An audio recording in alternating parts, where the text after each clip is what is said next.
Action. REMF Diary, Scene 1. Nice and loud, too. Sorry. At Rise, David and Charlie are two veterans sitting in recliners waiting to receive chemotherapy through IVs. They sit in silence for a while. It's good to the last straw. Oh Lord, would you look here? Oh wait, sorry. I apologize. It's all right. Hi, yeah, right. My name's David. Charlie. They wave at each other. I usually come in on Tuesdays, but my doctor changed it to Fridays. Who's your dog? Dr. Brim. Damn. I know, what a terrible name for a cancer doctor. Our nurse is not much better. Nurse Payne? Kind of sums up our experience right there. I think Nurse Payne is close to retirement. Past retirement. Out to pasture. So long. See ya. She makes Nurse Ratched seem sweet by comparison. Seriously. Rose, their new nurse, walks in to start their IVs. Oh Lord, would you look here? They both stare at Rose. I've died and gone to heaven. What happened to Nurse Payne? She's sick. I'm David. More importantly, I'm Charlie. Hello, Mr. David and Mr. Charlie. I'm Rose. Nurse Rose, are you Vietnamese? Yes. Beautiful. David stares at Rose, then sniffs. I know that scent. It's French. You like it? Very much. Joy eau de parfum. Yeah, you know your perfumes. I know that one. You... What is it, Mr. David? Never mind. Come here, darling. Rose walks over to Charlie and looks at the charts. What is it, Mr. Charlie? Where have you been all my life, Rose? Most of your life I wasn't even born yet, Mr. Charlie. You two hang in there. Won't be too long and you'll feel better. Oh, we're hanging, Rose. We're hanging. Rose walks away. Feel better? This chemotherapy cure is worse than disease. You got that right. When were you in Vietnam? 1967, 68, 10th offensive. I left in 1967. You missed it. 10th, that is. Lucky, I guess. Were you Marine? Still am. Right. How about you, David? What did you do? Long story. Got nothing but time. David stands up with some difficulty and takes care not to tangle his IV. Then he speaks to the audience. Rose and Charlie freeze. This is a war story. A real war story. Oh, I know what you're thinking. This is pretty boring. You were expecting some real wartime action? A little sex, death, and military might, perhaps? Well, I'm here to put America straight and all the grunts, too. My story is about being an REMF in South Vietnam. The ice cream, the Coca-Cola, the air conditioning, the clean starch jungle fatigues, and yes, the parades and the whores. I will leave nothing out, not even the typing and the saluting. What is an REMF, you might ask? Well, some of you may need to cover your virgin shell pink ears while I inform you. Rear echelon motherfucker. This story will not make everyone happy. My apologies to Bob Hope, General Westmoreland, and Mr. and Mrs. Gwen Cowkey. You were in my life, so I was in yours. If you, my dear friends, have wondered why we lost the war, I think my story provides the answer. David sits back down and we hear some old blues music. Scene 2, Planet Ord. Young David is trying, but not very successfully, to do push-ups. David comes out on stage, attached to an IV stand. After being drafted, I was sent to basic training at Fort Ord, and my wife Missy was back in Seattle. Can't really blame the Army for my divorce, but it certainly didn't help. David wanders off stage. January 22nd, 1966. Well, he's gone, and I'm out from under his thumb for the first time in 6 years. I wonder if I can survive on my own? I'll have plenty of time to find out. He'll do fine. He always does. Everything always works out well for him. We hear some old blues music. Missy's on her own now for the first time in her life. Hopefully with graduate school and her little job, she'll be so busy she won't have time to go wrong. Young David is marching and occasionally stops to rub his aching back and feet. I keep expecting him to be there, telling me where I went wrong or was about to go wrong or wasn't quite measuring up. No, he's gone, and I'm still here in Seattle. His hectoring personality still weighs on me. We see projected images of Dr. I and Dr. Q and the landlady. The landlady lives across the hall. I especially like the no men allowed rule. And of course, she's got her doctors. Dr. I, the Freud man. Dr. Q, the pill man. Maybe she'll strike a balance of dependency on those two gentlemen. Then we see a shelf full of duck decoys. His doctor said basic training should kill him because of his defective kidneys. It might not. Doctors have been wrong before. Dr. I is a perfect example. He's never right. He actually said I've no reason to be unhappy. Basic training is not what Tab Hunter or John Wayne movies prepared me for. Hollywood never confronted meningitis. 2 or 3 basic trainees are dying per month of that disease. Makes drowning in the swamp seem romantic by comparison. Dr. I's shelves of priceless duck decoys are enough reason to be unhappy. Every time I spot a new one, I figure I paid for it. He could have the decency to keep him at home in his den, but no!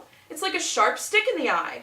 One session I was so mad about his newest find I never spoke one word, and neither did he. Missy is dancing, pouting, and fretting over bills. I wonder if she misses me as much as I miss her.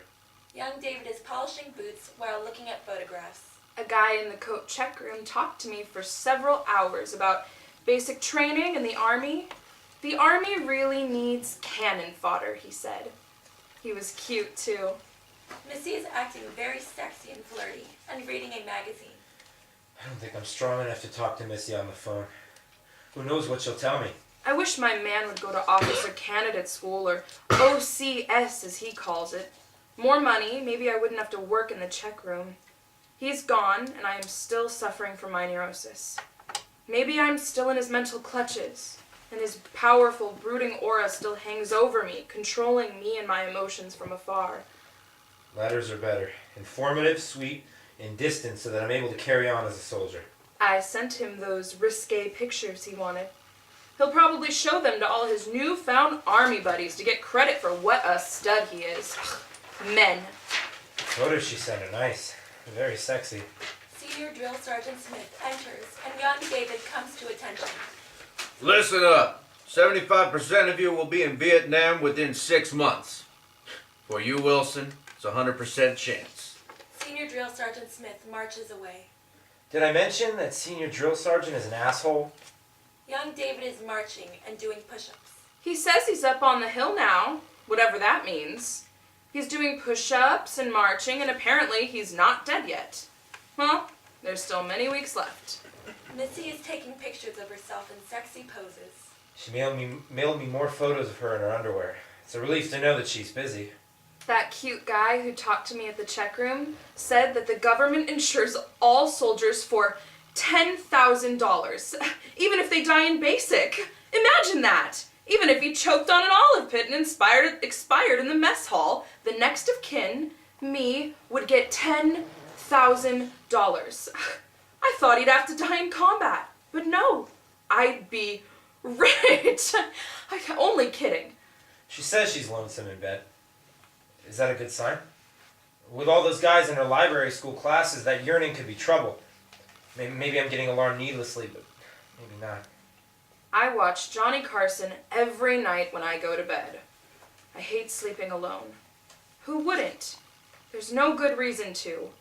I'll take whatever steps are necessary. She says she wants to lose weight and is talking about moving in with Clarice and Ilana, the 2 wildest women I know. Definitely not a good sign. Young David is cleaning his rifle and studying as his general orders. He's having second thoughts about OCS. He is so selfish sometimes. He said second lieutenants have a low life expectancy. That's stupid. It has to be better to be a lieutenant than a private. He just doesn't want the responsibility and authority. I'd like to be an officer's wife. Lots better than saying I'm married to an Army private. Missy is lying down, eating snacks, watching TV. She says she's watching Johnny Carson every night. She needs something to fill up her time. The Carson show is harmless compared to many other options available to her. Hopefully she doesn't go nuts and jump off the Space Needle or the Aurora Bridge. Young David is marching out of step and dropping his rifle. He said he wouldn't be in the Army if he was in grad school. He is so selfish. I had to be in grad school or I'd be insane. I think the Army is easy, just like his other cushy job, interviewing cute little welfare moms. Missy is looking at herself in the mirror and studying. I qualified for OCS. Today was a complete day of marching with rifle and physical training. Missy liked my Army pictures. She said I have less hair than anyone she knows. Hair's getting longer and longer because of the Beatles. Senior Drill Sergeant Smith enters carrying photos that he's staring at lustfully. The underwear pictures of Missy are gone. Someone stole them. Young David is polishing boots. Senior Drill Sergeant Smith departs. I'm still on a diet. Haven't lost any weight though. I feel skinnier, and my skirts don't fit tight, and a couple of guys I talked to at the check room have told me how good I look, so it must be working. Missy is studying, and we see images of Dr. I and Dr. Q. Hurry up and wait. That's the Army way. We took the last of the sulfa pills as part of the spinal pharyngitis program. I'm in an 8-man room. My man doesn't want to go to OCS. He wants direct commission. He has only just entered the Army and he's been completely swallowed by their jargon. It's like he's got no will of his own. He just goes where the current takes him. Missy says her new perm makes her look really foxy. I'm sure all the men whose coats she checks will benefit from that fact. She decided not to move in with those wild women, but she could change her mind at any time, on a whim. Missy is dancing very suggestively. He's with his buddies, and I'm here alone. Sure, guys always talk to me when I check their coats, but where does that lead? I need to stay close to someone, preferably my man, but if he stays in the Army, what am I to do? Young David is eating chow, chokes a little. She says Dr. I is not help at all, but Dr. Q's pills are all that get her through the day. If Dr. I knew about Dr. Q's pills, he'd not be happy. She's just wasting time and money sitting in Dr. I's counseling sessions, tranquilized to the gills and saying nothing for 50 minutes, but what do I know? Missy is sitting, arms crossed, pouting. I've become a confirmed Vietnik. The Army's done that to most of the guys here. The high point of our lives is mail call. I carry all Missy's letters around in my pocket. Had my first dream about Missy last night. Very sexy. Senior Drill Sergeant Smith enters. Young David comes to attention. Next week you'll get up at old 500, so drop your cocks and grab your socks. By the way, Wilson, you're on KP again. Again? I don't like smart-ass college boys in my Army. That makes 2 of us. Senior Drill Sergeant Smith exits. His time is filled with basic training while I face an empty apartment and bed every night. He could have avoided the draft, medically, if he had really tried. He could have said he was a homosexual and got out, but no. Young David is marching. His father was a World War II Marine, and his grandfather fought in the Philippines, and his great-great-grandfather fought in the Civil War, blah, blah, blah. Men and their duty. When do I get my PX card so I can buy cigs for $1 a carton? That's what I want to know. Missy is gobbling pills while we see image of Dr. Q. Too bad shrink privileges aren't included in our benefits. I wonder if she could get free Valium. Then she could drop Dr. Q. How he's avoided prison and hung on to his license to practice, I'll never know. Young David is marching. Badly. Read more of D.H. Lawrence's book on Italy. Sometimes he seems too pure for this world. He hates Norwegians, though. That was the funny part. He wrote that they are detestable. Certainly their diet is. Lutefisk. Ugh! It figures that my man's heritage would be Norwegian. He couldn't be a romantic Italian. It's like he does everything to spite me. Missy is reading and twirling her hair. I shine my boots with 5-day deodorant pads. Does a hell of a good job. They have us doing 12 different exercises and demo timing like mad everywhere. Dr. I told me that spite is not necessarily the reason others behave the way they do. He says nothing for weeks, and then he lays that crap on me. I just lie awake many nights. I need someone to snuggle up to. Time to watch The Fugitive, an innocent victim of blind justice. Aren't we all? Young David is polishing his boots, looking at photographs. We see images of the Vietnam War starting to pop up. I talked to a guy today, from Africa, I think, who works at the radio station. He had a tape recorder with him.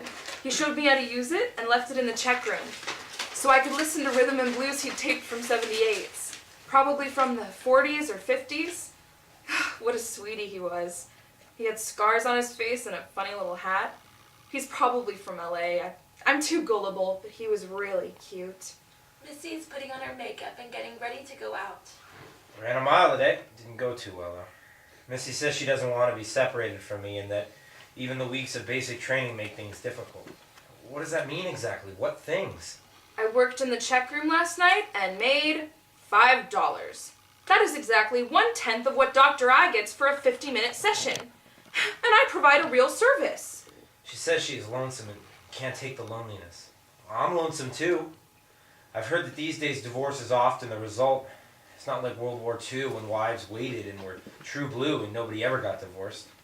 My father was gone almost 2 years in the Marines in the Pacific. Young David is running in place. That African guy came in. We had a long talk.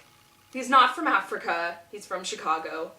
He's very black and very good looking. We talked about Baldwin, Ellison, war, sex, and personality. God, I haven't talked that much or that openly to a person since my man left. He said that I was very sensitive and he liked me. He served in Korea and is now a pacifist. Missy is studying as we see images of Cannery Row and John Steinbeck. There's a Blackfoot Indian in our platoon who plays blues and guitar and harmonica like Bobby Dylan. His name is, get this, Leroy Bear Medicine. It's really great. I keep reminding myself that we are only spitting distance from John Steinbeck's Cannery Row. It's hard to believe. Young David is writing a letter. We see images of war protesting. He seems to have more time to write in basic training than I do here in real life. I don't think basic training is that tough. If it was so hard, it would have killed my man by now, and I'd be richer by $10,000. Only kidding, of course. Young David is practicing marching movements awkwardly. The military is so stupid. Maybe there's something in man that requires war. Hemingway's idea of proving your physical strength and courage. Others have avoided taking part in this ugly war, but not my man. No, he doesn't want to miss out. Young David is practicing with his bayonet. He is tainted by his family's history and all those war books and movies he's so fond of. If the men who were drafted didn't go, the whole thing would be over in a week. But off they go like puppets. Missy is writing a letter. Missy mentioned that there's a sensitive black guy who's been paying her attention at the student union. She said how sensitive he was several times in her letter. Wonder what she's really trying to say. St. Patrick's Day. Some of the guys in the check room today said that only the dregs of humanity are in the military. The black guy told her he thinks she's sensitive. I really wonder what that means. I hope it doesn't mean what I think. Of course, she wouldn't be telling me about him if it had amounted to anything, would she? I keep looking at the Valentine card she sent me, which asked the question, how about it? How about what? David wanders out again with his IV stand, followed by Charlie, also with his IV stand. Young David and Missy freeze. So you got a problem with black guys? Oh, no. And apparently neither did Missy. So you're gonna tell me that some of your best friends are black? No, not too many black people in Maple Valley. Rose comes out. You two need to go back and sit down. Let Mr. David tell his story. Alright, but I'm not listening to any kind of bullshit. Mr. Charlie, relax. Mr. David's not prejudiced. The three of them exit off stage, again with Charlie mumbling the whole way. Everyone I know is going on with their respectable lives. Everyone but my man. Missy is eating a sandwich and reading a magazine. We see images from Vietnam. After firing at the firing range yesterday, we double-timed back 3 miles to the barracks. I, of course, dropped out and was picked up by a cripple truck and got a ride in. Slow night in the check room. Only one coat. Picked up some literature from SDS, Students for a Democratic Society, on campus today. I was going to mail it to my man, but thought the better of it.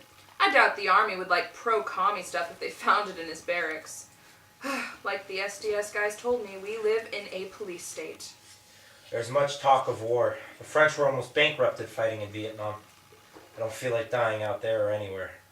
Bang Bang by Cher is on the radio. Young David is running in place, stopping to rub his aching feet. We see images of protests. They play Bang Bang every 30 minutes or so. My man thinks they will make him a cook or a medic. And medics have the shortest lifespan in Vietnam. A cute guy at the check room told me that cooks are the absolute dregs of the army. He said he never met one that wasn't absolutely amoral.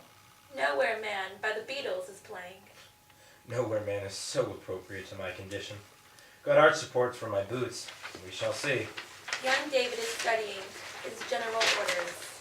Dealing with my man's parents is like talking to the cops. Exhausting. Valium helps me deal with everything. More than Dr. I and his Freudian shit. Dr. I would not be happy if he knew about the Valium. Simon and Garfunkel's Homeward Bound is playing. Missy is dancing and smoking. Images of protesters. Qualified as a marksman on my M14 and passed my PT test. Did good. Every stranger's face that I see makes me feel that I want to be homeward bound. I wish I was homeward bound. GI meat, GI gravy, gee. I wish I'd joined the Navy. Young David is doing jumping jacks. Images from Vietnam. I met a fascist today. I mean, one who admitted that he was one. He wants state control of the individual, etc. I kept asking him if he was putting me on. It's rather cool to be a leftist or even a Buckley conservative, but a fascist? My God! Missy is reading and smoking. Senior Drill Sergeant Smith enters and young David comes to attention. Sound off like you got a pair, because if you sound off like you got a pair, you'll scare the hell out of the enemy and he'll know you got a pair, and your buddy won't try to get pussy from you in the barracks because he'll know you got a pair instead of a pussy. Sergeant, why does the Army have such a preoccupation with homosexuality? Sergeant Smith is fuming, then leaves. More music. Young David is polishing boots. We see more protest images. I have to start taking my birth control pills tonight. Of course, there's many a slip betwixt the cup and the lip, especially where birth control is concerned. I have to call her. I hope she's true to me. Maybe I'll ask her if she's on birth control. That would be a sign, right? Clarice had an abortion last week from my gynecologist, Dr. B. Imagine that. I guess he gives 3 a week. Charges $500. He's probably making all he can until he's caught. It's good to know that options are available. I don't want a baby anytime soon. Missy is eating a sandwich and reading a magazine and smoking. We see images from Vietnam. I called her yesterday per her wishes. It made me so nervous I almost shit my pants. She loved it though, and did 90% of the talking. God, she can chatter. I can't remember a thing she said. I hate phone calls. I'm lonely for her though. My armlet blanket has US written on it, but I have to sleep alone. A real paradox. My man called me long distance, at my behest, naturally. He hates long distance phone calls. They make him nervous. He'd never call if left to his own devices. He likes letters because they provide a written record. He's so compulsive. Young David is marching with his rifle. Clarice is really a wild woman.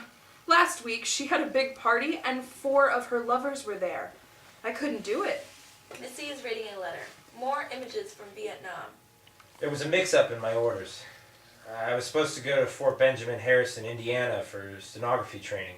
Instead, I'm now going to advanced infantry training. I suspect Sergeant Smith had something to do with this. My man is going to infantry training now, not stenography training like he thought. I don't think he'd last 1 day in combat. There was a change made, unauthorized apparently. Captain Goodnight took care of it.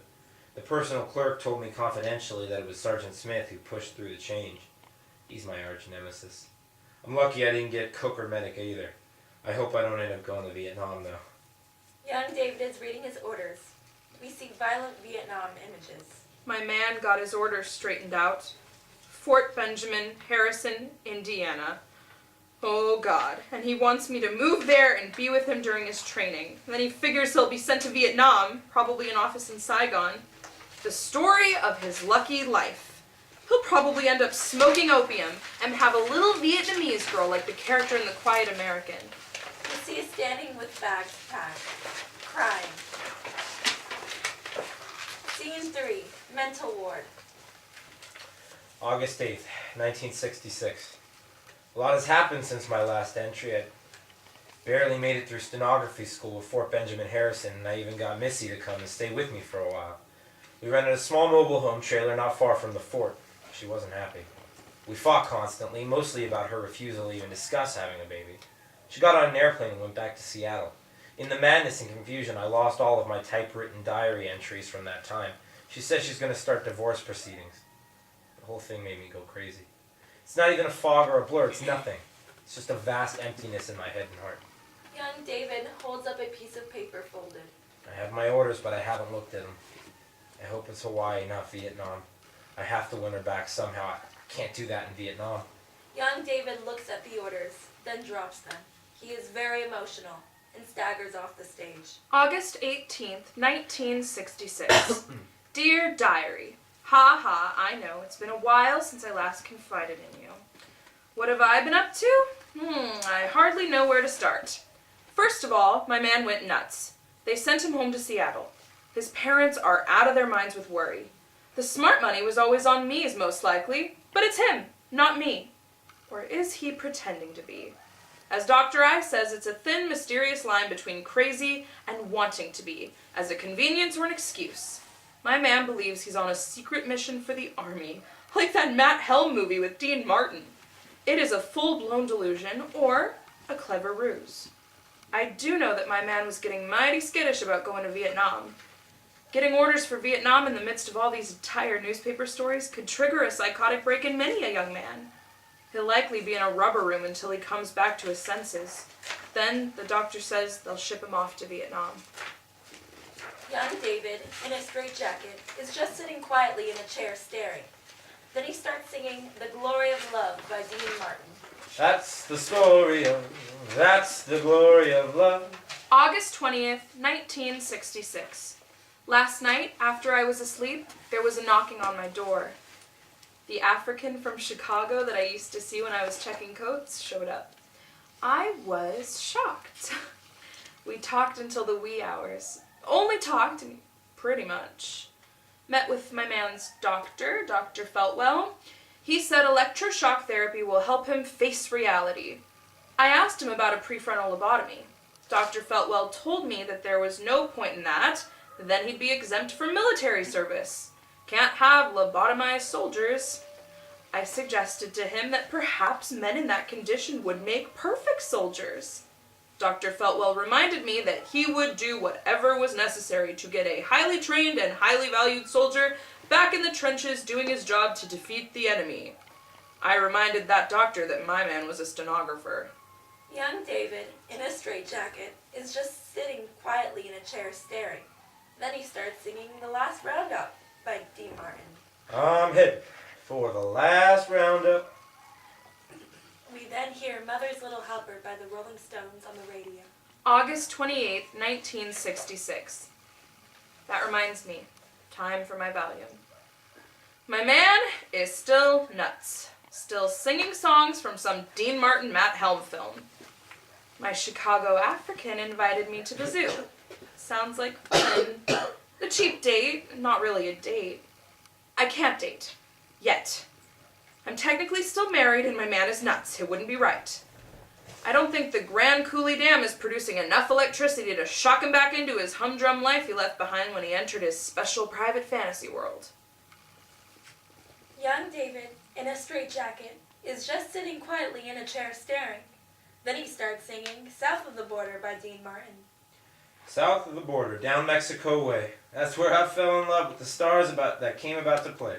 September 3rd, 1966. He's still crazy. The Yellow Submarine is #1 in Seattle. The Beatles are coming to Seattle on the 28th, 26th, I think. I can't go, because of my man. If he hadn't bullied me into marrying him, my life would be everything it isn't now. I went to the zoo with my Chicago African. Enough said. He called again, but I told him we'd be seeing too much of each other, even if it is mostly of the harmless variety. He made usual male comments about needing me, but mostly body-oriented comments. Nothing about my spiritual essence or my sweet personality. Men. Young David, in a straitjacket, is just sitting quietly in a chair staring. Then he starts singing Red Sails in the Sunset by Dean Martin. Red sails in the sunset, way out on the sea, will carry my loved one home safely to me. Young David strolls off stage as he sings. September 10th, 1966. I got a call from Dr. Feltwell today. My man is cured, he said. He's A-OK. Those were the doctor's exact words. Apparently, my man's parents visited him, and then he snapped out of it. Tomorrow, he begins out processing for Vietnam. What a relief. I feel as though I've been in purgatory. Now I can get on with the rest of my life as soon as the divorce goes through. Maybe he'll turn out to be a hero. Throw himself on a hand grenade, or an exploding typewriter, or type more memos than anyone else. We'll see. Time will tell. Missy leaves the stage. Young David enters in his fatigue uniform with a duffel bag in hand. September 16, 1966. I'm on my way to Vietnam. I guess everything has worked out. My secret mission is over, not that I remember much of it, only that I was double-crossed by another agent named Smith. I can now carry my proud family military tradition. Proud and happy to do it. Charlie and David come out on stage with their IV stands again. So you went nuts and they sent you away? Too much pressure, I guess. Pending divorce, going to war. That war was crazy, man. I get it. What did you do after the war? Reference librarian. Sorry. No, don't worry, I know a male librarian is a rarity. Rose comes out again. What am I going to do with you two? You both need to come back and sit down. Sure, darling. Anything you say? What did you do? Construction. Had my own company. Did pretty well until this. You can keep talking after I get you back in your chairs. Come on. Rose and Charlie move back off stage and David remains. We hear Hello Vietnam. Scene 4. In the crosshairs. Young David is sitting at his desk typing on a manual typewriter. He has starched jungle fatigues, spit-shine boots, high and tight haircut, black horn-rimmed glasses. He talks as he types.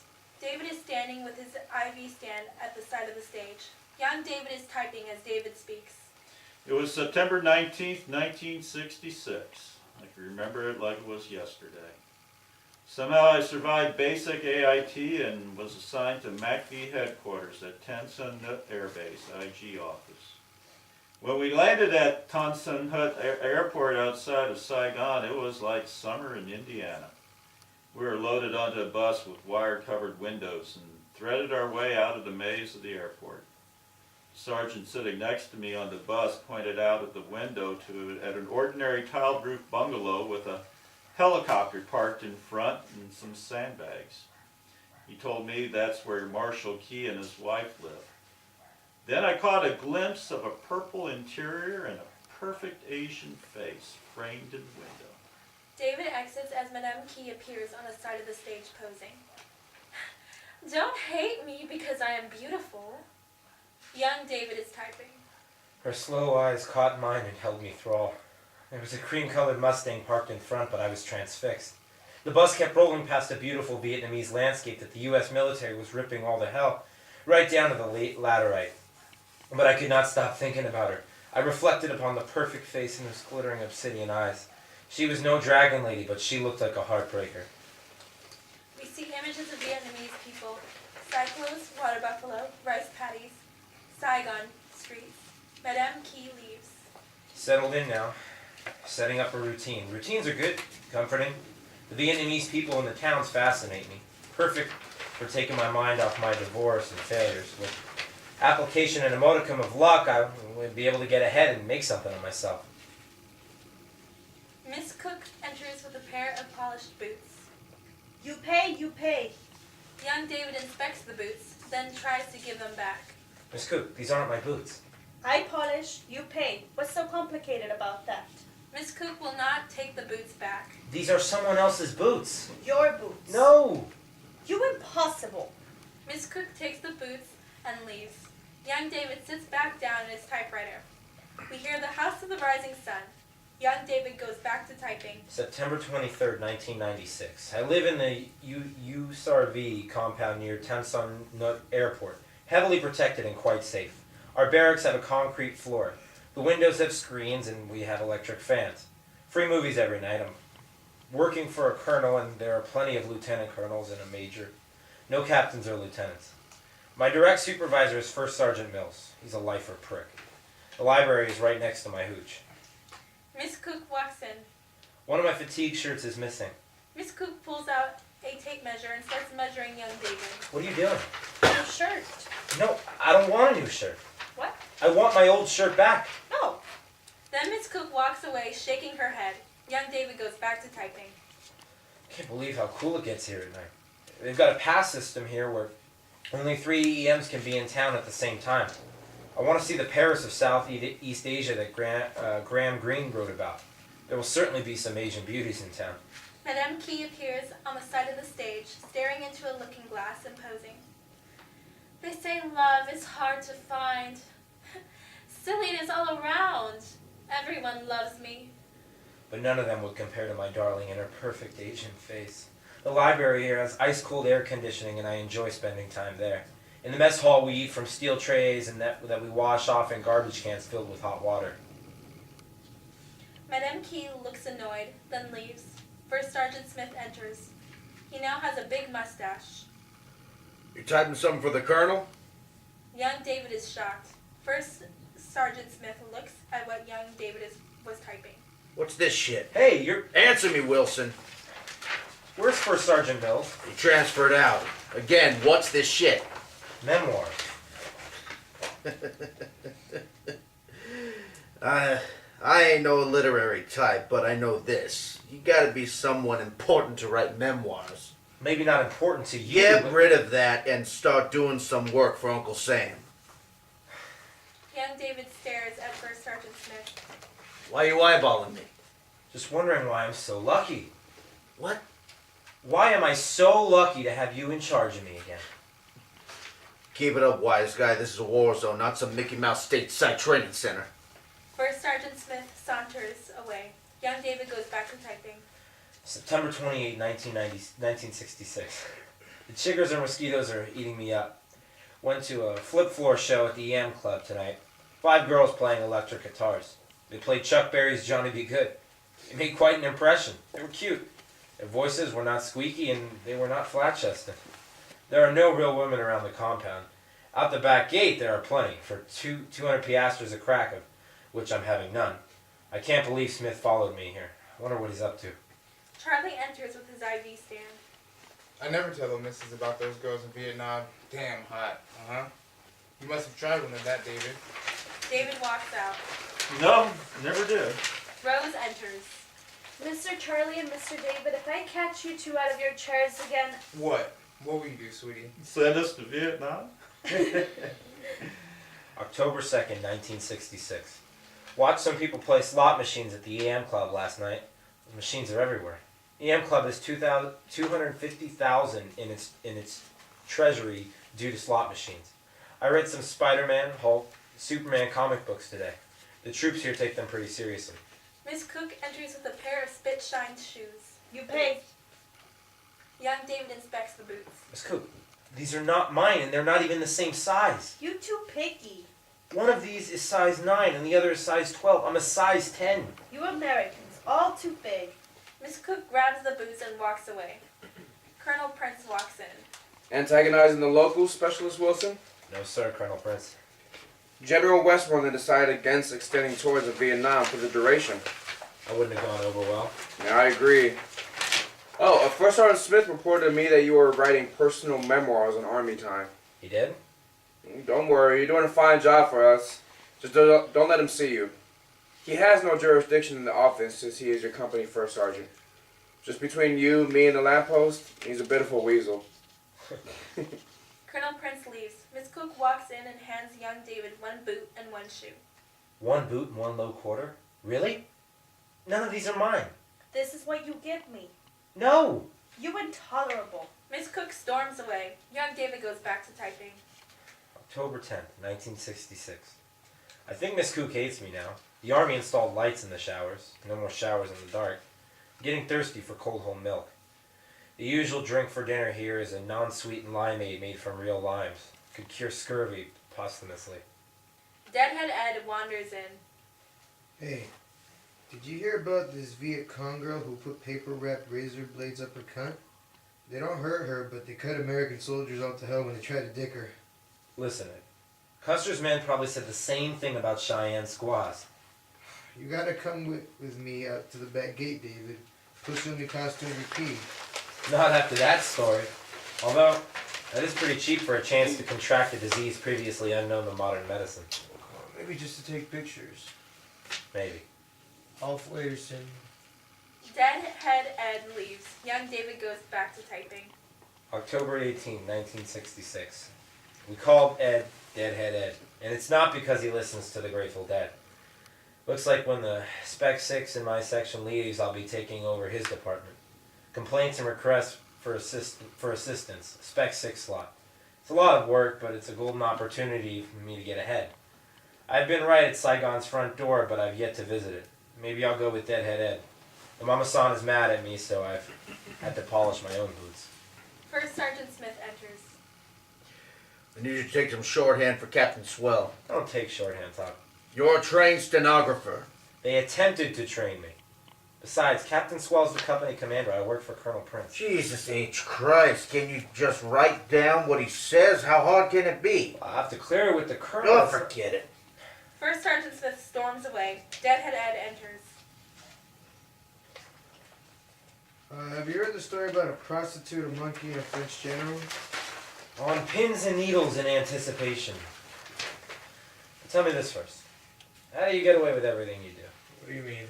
Yesterday, you showed up information without boots and no hat. So... You didn't get in trouble. I don't know, I just told him that I was sleepwalking. You really pissed off Top. I know. Young David is thinking. Deadhead Ed starts to leave. Hey, how about the prostitute, the monkey, and the French general? Oh, yeah. The prostitute says, I thought that was your organ. Deadhead Ed walks away. Young David goes back to typing. October 21st, 1966. Last night our section had barbecue chicken and steak and plenty of beer. Hell of a war. First Sergeant Smith enters. Guard duty tomorrow, Wilson. What? Make sure you know your general orders, polish your brass, and clean your rifle. I don't remember how. Then you'll be written up. First Sergeant Smith is smiling and leaves. Young David goes back to typing. October 23rd, 1966. I read that Marshal Key has straightened out his cabinet problems and will junk it to Manila, presumably with his lovely wife at his side. Madame Key appears on the side stage. The French say you must suffer to be beautiful. As you can see, I am suffering. She takes off her gloves, brings out a compact and touches up her makeup, then picks up her travel bag and leaves. October 25th, 1966. More rumors that all the sections in the USRV compound at Tan Son Nut will be moving to Long Bin. During the movie this evening, the frogs croaked so loudly that it was difficult to hear the dialogue. Deadhead Ed and I went to the zoo. It's a pretty miserable zoo. We did spot my darling princess stepping out of her Mustang in Saigon.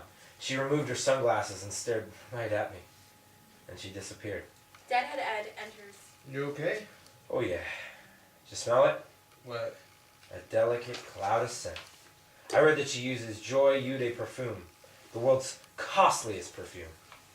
Who? Mine. Madame Key. 1 ounce contains 10,600 jasmine flowers and 28 dozen May roses. Her perfect almond eyes looked into mine and captured my soul. I have to find her bungalow at Ten Sun Nook. Then what? I'll look through the windows, maybe even knock on the door. And they call me crazy. I read in Time magazine that she was an Air Vietnam stewardess until she met Premier Key. Young David pulls out a picture and shows it to Deadhead Ed. See how my darling is leaning eagerly into the camera and calling attention to her lush mouth with her right hand and her knees with her left. What lies midway between those hands? Those most precious and sacred of her private territories, of course. I think I need a shower now. And maybe some therapy. What you need are some jungle fatigues, jungle boots, an RV end cap, and a mustache. You're basically describing a short timer. Exactly. You don't wear that stuff or have a mustache. I'm not a short timer. Outstanding. I hear people say that. What is meant by that? Sarcasm. Not enough time to eat? Outstanding. No electricity? Outstanding. Not a short timer yet? Outstanding. No clean sheets? Outstanding. I get it. Outstanding. First Sergeant Smith has it in for you. Oh, I know. Why? Well, it started in basic. Maybe he doesn't like your attitude. My attitude? I was drafted. What the hell do they expect? First Sergeant Smith walks in. Wilson, I got you in my crosshairs. Get lost, scumbag. Deadhead Ed leaves. I don't get it. Why me? There are lots of draftees with bad attitudes in Vietnam. I've had your number since basic, Wilson. Now I got you right where I want you. Yeah? What are you gonna do? For me to know and you to find out. We hear music. Scene 5. It ain't right. Young David is with Deadhead Ed in the office. David and Charlie are sitting in their chairs on either side of the stage with their IVs. Deadhead Ed was my best friend in Vietnam. Mine was Waylon in Sanford. Funny, I can still hear their voices. Yeah. They say you can never go back, but I think it's more like you can never go forward. There it is. November 2nd, 1966. Deadhead Ed put chopsticks in his nose and started doing a Mick Jagger impression, dancing and singing Satisfaction at dinner last night at the Saigon Golf Club. Premier Key and Madam Key were also there, but just passed through. I need to catch her eye. Colonel Prince enters. Do you realize that I was having dinner with the general last night? The golf club? Yes. I know it was all very entertaining for the wait staff, but the general was not amused. Sorry, sir. Colonel Prince leaves. After a few moments, Miss Cook enters she is upset. Main cut. What? Main cut. You eat? I don't know what in the hell you're saying. In fridge, my main cut. You mean the purple thing? Yes. I was hungry last night and ate it. Purple. Filled with what tasted like cold cream with sesames? You eat my main cut. I'll pay you. 40p, you pay. Okay. Number 10 or number 1? Number 2. Miss Cook starts to laugh. Then she turns to leave and young David tries to give her money, but she just waves him off and laughs. Young David goes back to typing. November 5th, 1966. Drove out to Long Minh today with Colonel Prince, and we saw Vietnamese civilian motorcyclists wearing new jungle boots that are not even available to colonels, much less us enlisted. Black market. Deadhead Ed and I tried to find Madam Key's bungalow, but no luck. We hear Sunshine Superman by Donovan. Deadhead Ed dances in. I'm gonna go burn some trash. You wanna come with? Maybe. That was a good chop we had yesterday. Yeah, but we didn't find her bungalow. Who? Mine, Madam Key. Deadhead Ed is still dancing. Nobody knew where it was. I'm afraid for her. She's like Marie Antoinette in a sense. Colonel Prince walks in and stares at Deadhead Ed dancing. Who was like Marie Antoinette? Madam Key. The handwriting is on the wall. I haven't seen any pro-Key or pro-U.S. graffiti. Yankee Go Home is just about as friendly as it gets. True. The people who write on walls seem to always prevail. Premier Key's statements about Hitler's good points didn't help. Madam Key shopping for the latest Paris fashions while their country is smoldering and being torn apart indicates that neither one of them are long for this world. You may be right. Do you do any actual work around here? Yes, mein Führer. Going to burn the garbage now. Deadhead Ed leaves followed by Colonel Prince, who shakes his head and drops a few papers on young David's desk as he leaves. Young David goes back to typing. November 8th, 1966. Deadhead Ed and I went to a whorehouse back out the back gate and ended up in a room full of beds with open walls. First Sergeant Smith enters. Typing your own shit again? I got my work done. Enjoy your little game for now. It won't be long. First Sergeant Smith leaves. Young David goes back to typing. November 10th, 1966. I met a sweet Vietnamese girl who smelled horribly of garlic, but who had nice, plump, dark-nippled titties. I laid down with her on a bare mattress, and I tried to pretend she was my darling, but it didn't work. Nothing happened. Beyond her brown shoulder, I could see a mixture of fruit rinds and used rubbers littering the floor. I kissed her and gave her 200p and left. I want to fling myself at my darling. I must be subtle. Colonel Prince walks in with papers he plops on the desk. LBJ announced today that victory is at hand in Vietnam. What do you think, Wilson? I heard we had a dozen factories making ice cream for our troops here in Vietnam. How many ice cream factories do you think the Viet Cong have? The Ballad of the Green Berets come on the radio. They both listen for a while. Bullshit propaganda. Yeah, you said it, sir. Colonel Prince walks away. Young David goes back to typing. November 13, 1966. Pretty lucky working for Colonel Prince. What such a great man is doing in the Army, I'll never know. Ate Skippy creamy peanut butter out of a jar with a plastic spoon yesterday. There was nothing to smear it on. Soda pop in our compound is usually Diet Cola. It tastes like last year's embalming fluid. Occasionally we get root beer. Fighting a war is tougher than you think. The chow's not bad. Chicken, steak, fresh bananas, salads, peach pie, tons of ice cream. Still getting just about every detail that comes up thanks to the First Sergeant Smith. I feel he's planning something big. We see David and Charlie in their chairs on either side of the stage with their IVs. Was Colonel Prince a brother? Yeah, he was black. You never said that he was. I didn't think it was important. I'm sure it was to him. Yeah, you're right. I didn't see too many black officers. Come to think of it, I didn't either. David and Charlie fade out. We see young David at his desk again, and we hear Puff the Match Dragon on the radio. December 1st, 1966. They screwed up my pay again.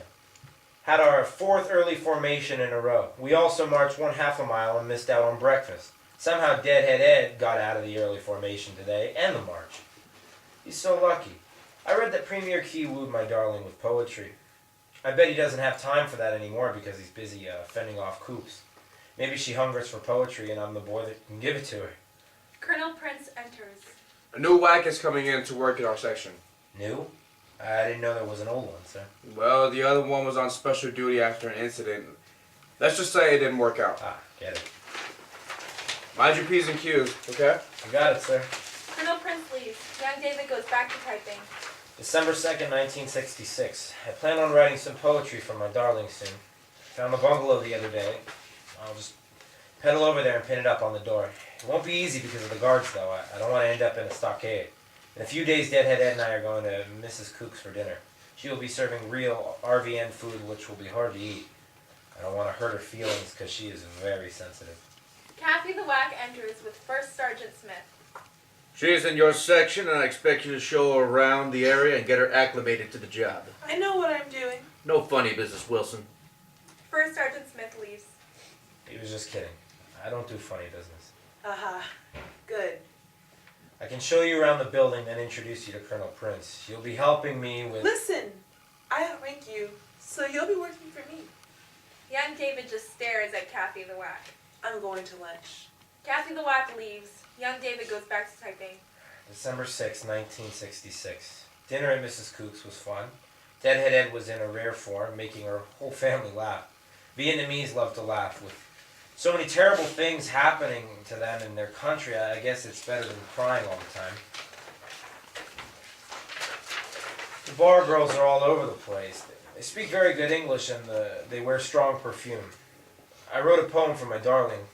Rode over to her bungalow and was able to pin it on one of the doors without the guards catching me. Hope it wasn't too forward of me.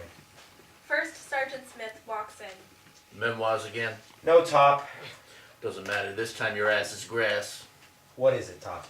Secret documents were left out on Kathy's desk yesterday. So talk to her. She said you gave them to her. Yeah, to file. Regardless, you were responsible, so now you're going down. First Sergeant Smith leaves. Young David goes back to typing.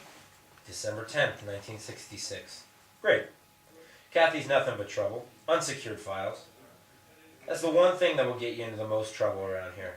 I hope Colonel Prince can straighten this out. And the rank issue, too.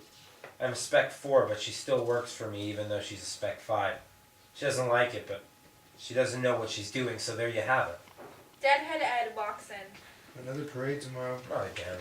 It's fun. Maybe for you. Everybody thinks you're funny and you get away with everything. What do you mean?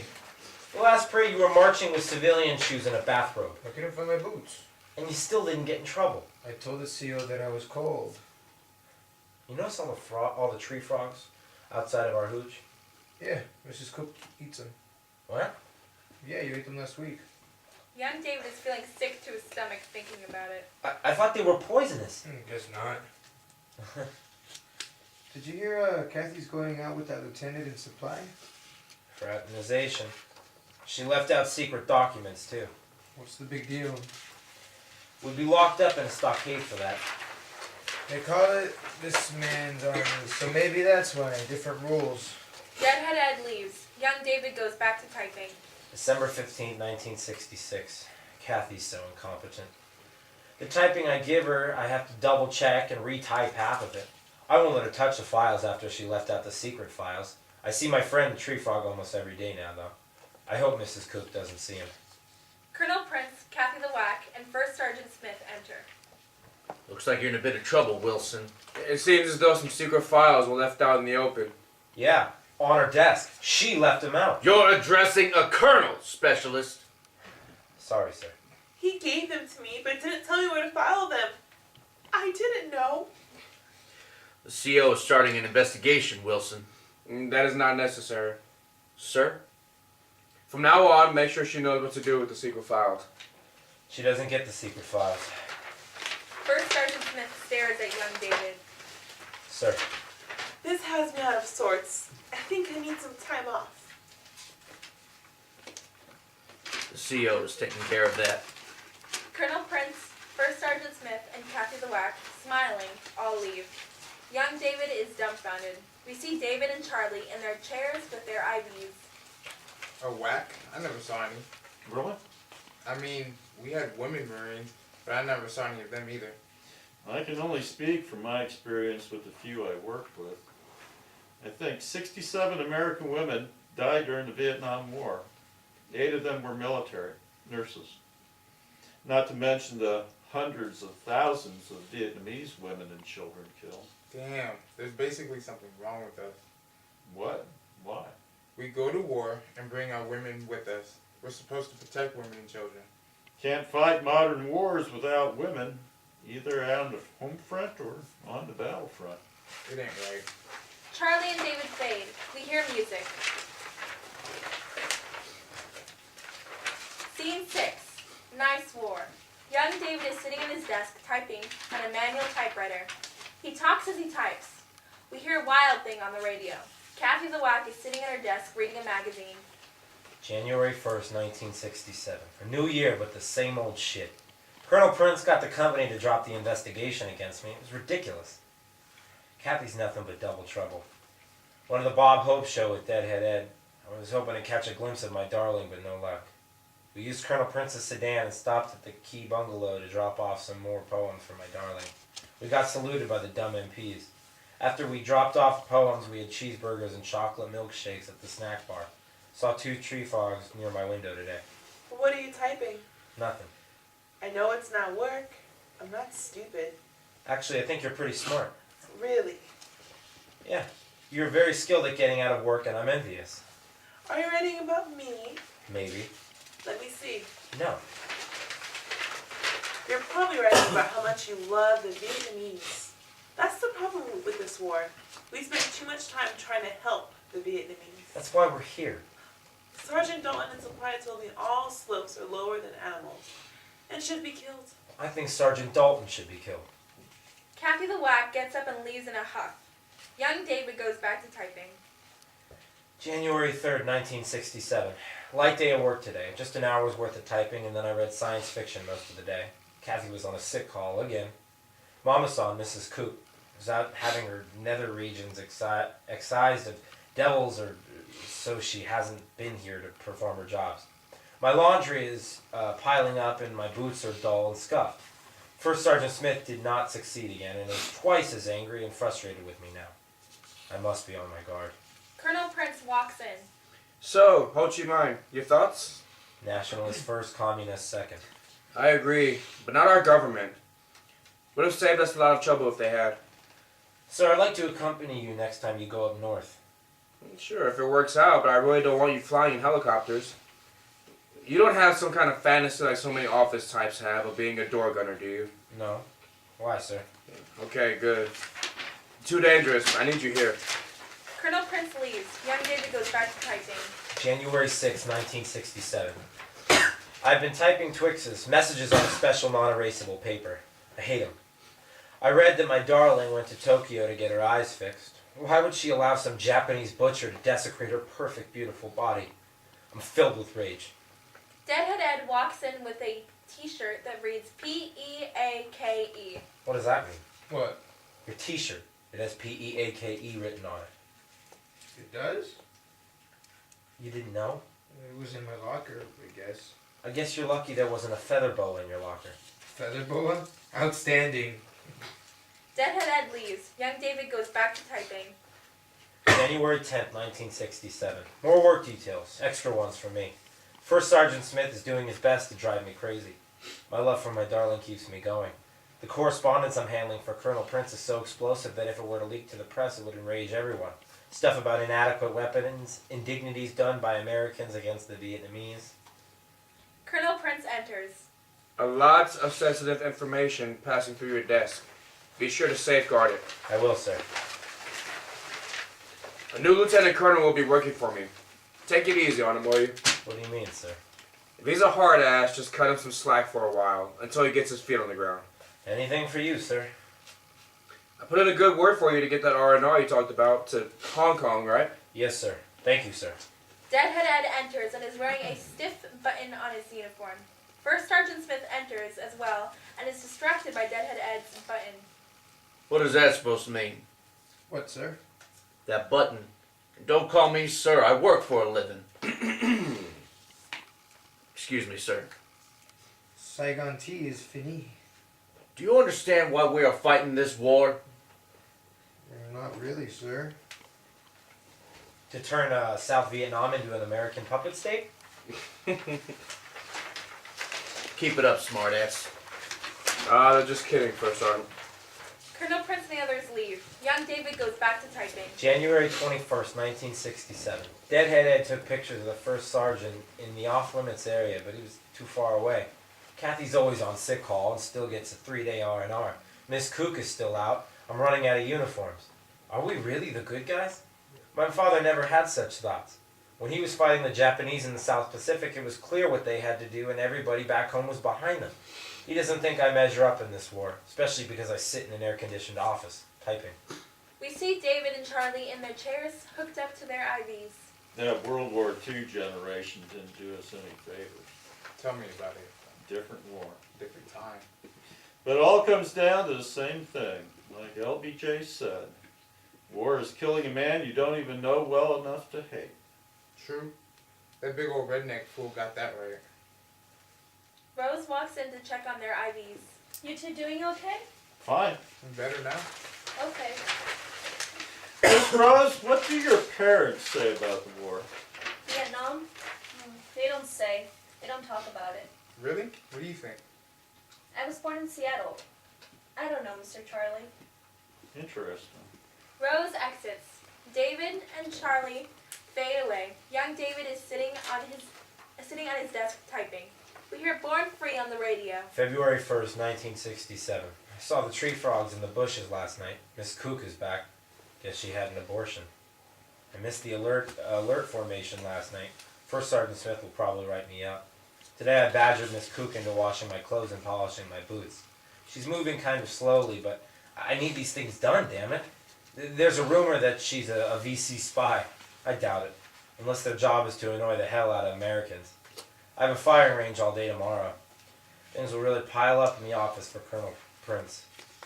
It isn't my fault the Army adds all the other bullshit. Miss Cook walks in with shirts and hands them to young David, who inspects them. These aren't mine. You Wilson, this say Wilson. I spell my name with 2 L's, and I'm rather fond of both of them. You pay 50p. These aren't my shirts. You are Wilson. These are your shirts. No, this is number 10. You number 10. Miss Cook leaves with the shirts. Young David goes back to typing. February 4th, 1967. Some Americans are convinced that the domino theory is all a big lie. Most of the officers are not hawks as you would suspect. The Vietnamese government censors information like the Vietnamese people's dislike of the Americans and the complete failures of strategic Hamlet programs. Colonel Prince walks in with a Polaroid camera and snaps some pictures of young David. New camera. Had to try it out. Here. Give these to your dearly beloved. Oh, don't forget about those reports. Colonel Prince then leaves. Young David goes back to typing. My beloved doesn't even know I'm alive. Miss Cook is almost back to full speed. Trying to imagine who would screw Miss Cook. Mr. Cook, at least. First Sergeant Smith and Kathy the Whack enter. You're coming with me, boy. What? Why? Colonel Prince needs these reports done today. I don't give a shit. You missed 2 alert formations. You're going to see the CO. The Colonel needs these reports for the General. I'll type them. Sure, she'll type the reports. Now let's move out. I'll be right there. So let me take care of something quick. First Sergeant Smith leaves. Kathy the Whack takes up position at young David's desk. What's your deal anyway? What do you mean? We're supposed to cover for each other. Don't know what you're talking about. Unbelievable. Just then, Deadhead Ed runs in, screaming and rubbing his eyes. What's wrong, Ed? My eyes are burning like fire. Deadhead Ed is still running around in circles, rubbing his eyes. Kathy is reading a magazine. Calm down. What happened? I think it's these new eye drops. Deadhead Ed throws a small bottle down on young David's desk. Young David reads the bottle.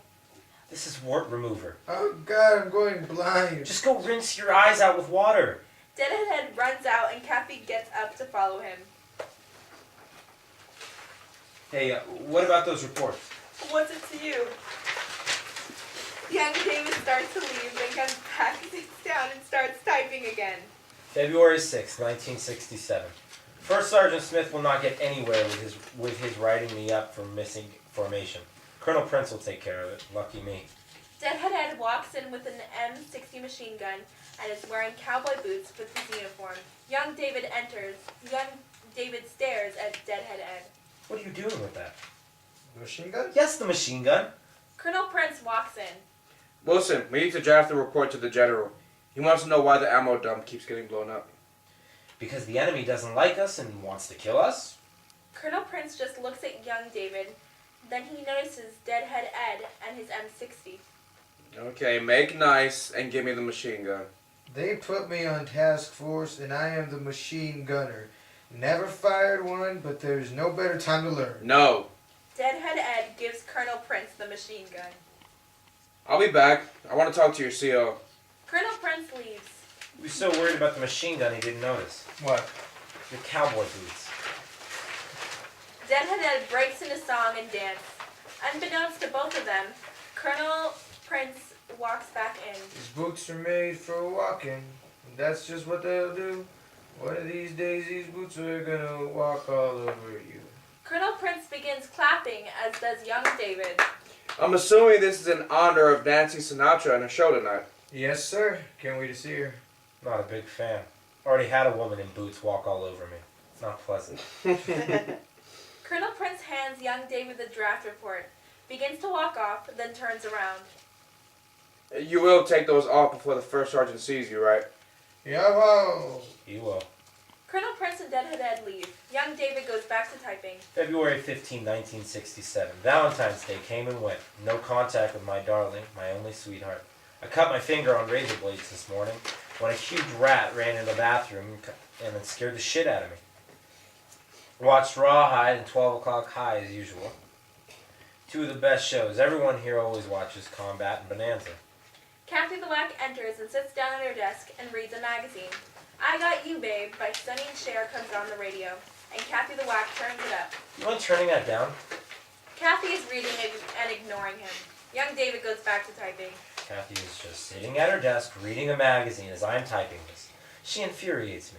Other clerks and all sorts fling themselves at her, desperate for an American girlfriend in Vietnam. First, a Sergeant Smith enters with a brick and smashes it down in young David's desk. Kathy turns off the radio. Oh, you want me to file this, Top? Listen, smartass, this was found in your room during inspection. It has some unknown residue on it. We suspect it's hashish or opium. You know, usually hash and opium are smoked in a pipe, Top. A sample was sent to CID for analysis. If it comes back positive, your ass is grass, Wilson. I can save you the trouble, Top. It's incense.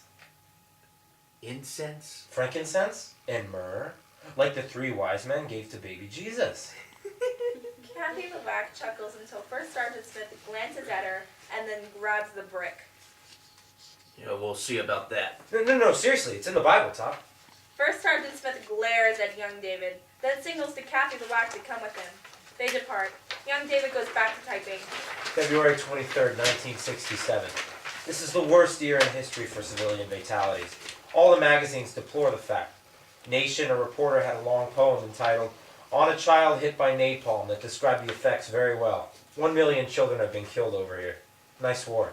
We see David standing with his IV stand.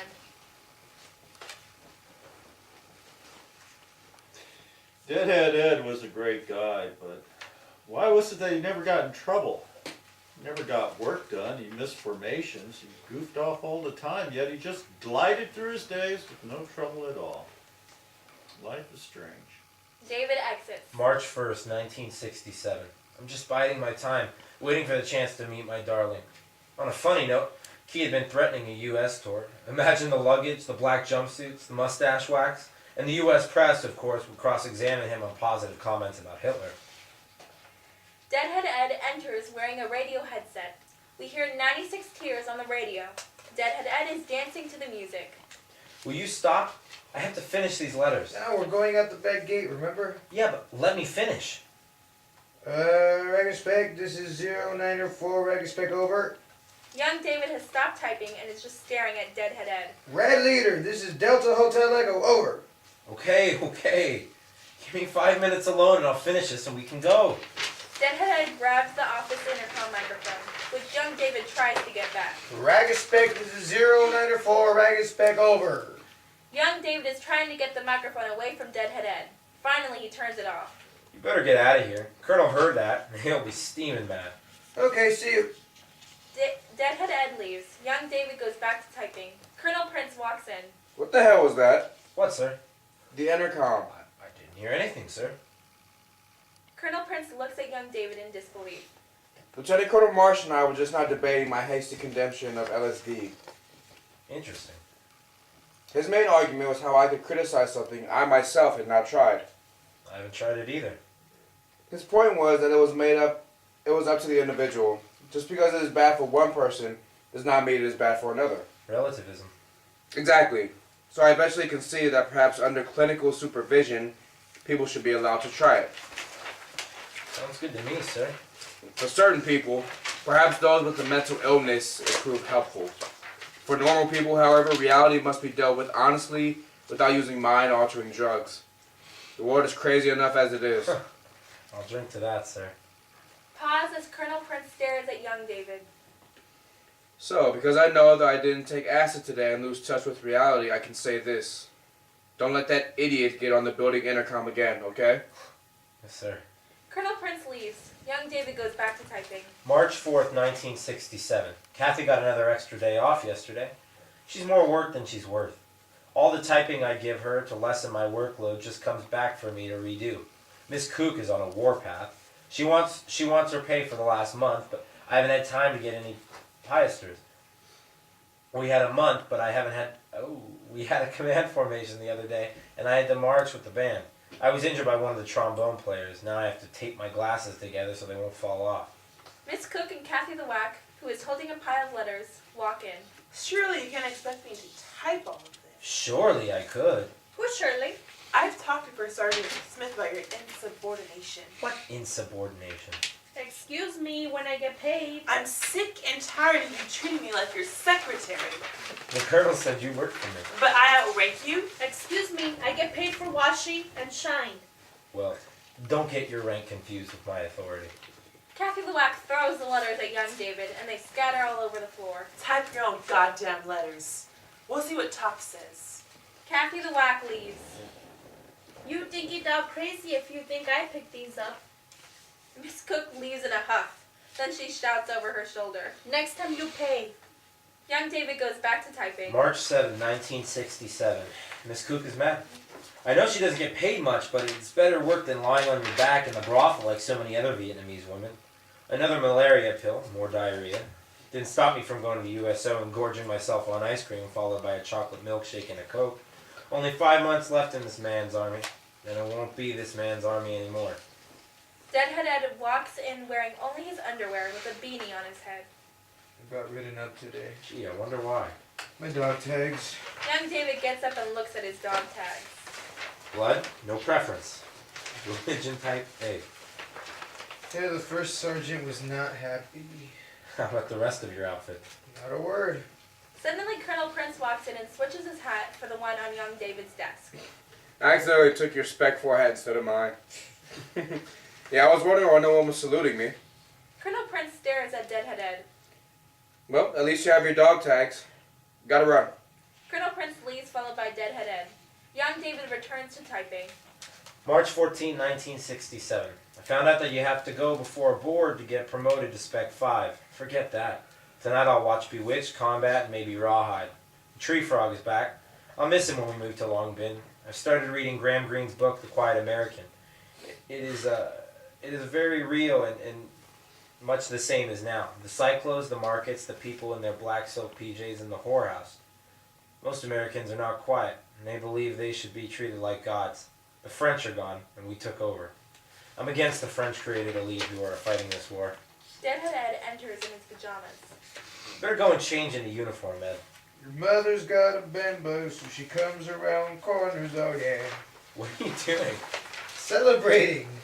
Your mother's got a bimbo, so she comes around corners, oh yeah. Celebrating what? My promotion to Spec 5. Congratulations. You answered all the questions in front of the board? Nope. They asked all sorts of questions. Maximum effective range of the M14, my general orders, who the president was, stuff like that. I didn't know any of it. Deadhead Ed starts humming his tune and leaves. Maybe I do have a chance of getting promoted after all. Saw a fistful of dollars with Clint Eastwood in French, Chinese, English, and Vietnamese subtitles. The newsreels before the show were Min Chow Kai Ki and his wife dressed in matching black jumpsuits. My darling gave me a jolt when I saw her on the big screen. God, I love to unzip her from that black go-to-hell jumpsuit, peel her like a banana and eat her like one. I want her and I will have her. We see David and Charlie both standing with their IV stands. Some of the Marines smoke pot, but not many, and never out in the bush. Now, I knew some guys strung out on heroin, Pretty cheap, easy to get. but that's not why we lost the war. It didn't help us veterans with all those movies and TV shows with crazy Vietnam vets on drugs. Yeah, you're right. No, oh, there's a goof here. Oh yeah, no, this is the movie. Okay, let me back up here. Okay. I knew some guys strung out on heroin, Pretty cheap, easy to get. but that's not why we lost the war. No way to win the war. The domino theory is crap. Some Vietnam vets say we could have won. I've heard plenty say, we were winning when I left. That's bullshit. It was Charlie's world. We were just stumbling around in it. We didn't belong there. Then we come home and get blamed for the loss. And treated like shit. Didn't help that all those movies and TV shows had crazy, drugged out Vietnam vets as villains. Yeah, you're right. You ever go to the vet centers? PTSD groups? I don't have PTSD. I was a clerk typist. You guys were in the shed. 360-degree war. No one was safe. Went to the vet center PTSD group once. A lot of the guys were sleeping. You know why? No. For a lot of vets, the vet center group is the only time they really can feel safe enough to sleep soundly. They sleep like babies among their brothers. What am I going to do with you two? Where do you stand on the debate? Could we have won the war in Vietnam? I told you I don't know about that. I'm thinking more about winning the war against cancer. Amen. There it is. We're always at war. We hear music. Scene 7. With friends like those. Young David is sitting at his desk, typing on a manual typewriter. We hear Penny Lane on the radio. April 3rd, 1967. Finally got a haircut. My hair was almost hanging down in my eyes and Colonel Prince had been noticing. First Sergeant Smith walks in with Kathy the Whack, who sits down at her desk. How are you today, Specialist? Fine, Top. Just fine. Outstanding. Keep up the good work. First Sergeant Smith then leaves. Young David goes back to typing. April 6, 1967. First Sergeant Smith has been acting strangely as of late. Can't help but be suspicious. Deadhead Ed and I taken quite a few pictures of him in restricted area in the village. Maybe you've seen us? I need a dance partner for the Watusi concert tonight. Don't look at me. I don't dance. Colonel Prince walks in. Maybe you should ask the Colonel? Ask the Colonel what? Kathy looks at young David, then back to Colonel Prince. I need a dance partner for the Watusi concert tonight. And you think because I'm black I can dance? No, sir. Are you talking about the company party? I'm your man. Really? Colonel Prince grabs Kathy and they start dancing the Watusi for a bit. Then she sits down. Not bad, sir. You could out Watusi the Watusis. By the way, did you talk to Captain Willard yesterday like I asked you to? Yes, sir. And He said he would get the report back to you soon. I need it today. I didn't think I had the authority to argue with the captain. You have my authority, damn it. He's just a measly captain. Yes, sir. You argue with me all the time. Yes, sir. I'll call him, shake him up a bit. Colonel Prince leaves. Kathy the Whack is just staring at young David. What is it? I have some more letters for you to type. Kathy the Whack hands young David a manila envelope and leaves without saying a word. Young David just stares at the envelope for a while, then starts typing again. April 7th, 1967. Hesitant to open the manila envelope Kathy gave me. Whatever is in there, I'm sure it's not good. We went to the club and saw the flip band. All the whacks were dancing. I was gawking like the rest of the guys. Nothing compares to my darling, though. Kathy danced with Colonel Prince. Colonel Prince has it. Whatever it is, and women go for him. Deadhead Ed walks in and startles him. Rainy season starts soon, and then it'll piss on us for the next 5 months. What's that? Young David opens the envelope. Pictures. Dirty pictures? Let me see. No. First Sergeant Smith delivering a package. Can't make out who he's giving it to. Deadhead Ed takes the picture and looks at it. This was taken with a telescopic lens, but you can still see its top. Where did you get this? Kathy. She's one of his favorites. Why would she do that? Not sure. Do you know where this is? Where this picture was taken? Yeah, sure, we can go check it out. Deadhead Ed leaves. Young David starts typing again. April 11th, 1967. The Milan Show is on the radio, a program of U.S. rock and roll hosted by a sickening little Vietnamese girl with a wretched voice. She's always saying how much she loves GIs and how wonderful we are for fighting for freedom in Vietnam. Most bar girls speak better English. Deadhead Ed and I checked out the spot where he thinks the picture was taken of First Sergeant Smith. It's a small building not far from the whorehouse. Mysterious people, all Vietnamese, come and go from this dingy, unlit main entrance in the alleyway. Really suspicious. Kathy the Whack walks in and sits down at her desk. Kathy has not said a word about the envelope, and I've not asked her. She spends much of her time pretending to work while various officers and enlisted sit on her desk, chat and look down her blouse. I'm leaving. You're supposed to close tonight. I've got... Sorry, I've got a date. Kathy leaves. Young David starts typing again. More talk about our move to Long Bin. It's supposed to be more secure. First Sergeant Smith walks in. Sergeant Major Perry complained to me about the quality of work coming from this office. Letters filled with mistakes. Look no further than Kathy, Top. I'm aware. Just thought you would want a heads up. First Sergeant Smith leaves. Young David goes back to typing. April 16, 1967. First Sergeant Smith is acting very nice to me. Something's wrong for sure. Deadhead Ed and I staked out the building from the photograph. We didn't see the first sergeant or any Americans for that matter. Supposed to go in front of the board for promotion to Spec 5 soon. Tree frogs were croaking in full chorus yesterday. Miss Cook walks in with laundry and puts it down on the desk in a hut. Deadhead Ed is not far behind. Young David looks at the shirts. These shirts are dirty and they're not mine. You no pay, you no get your shirts. Miss Cook walks away.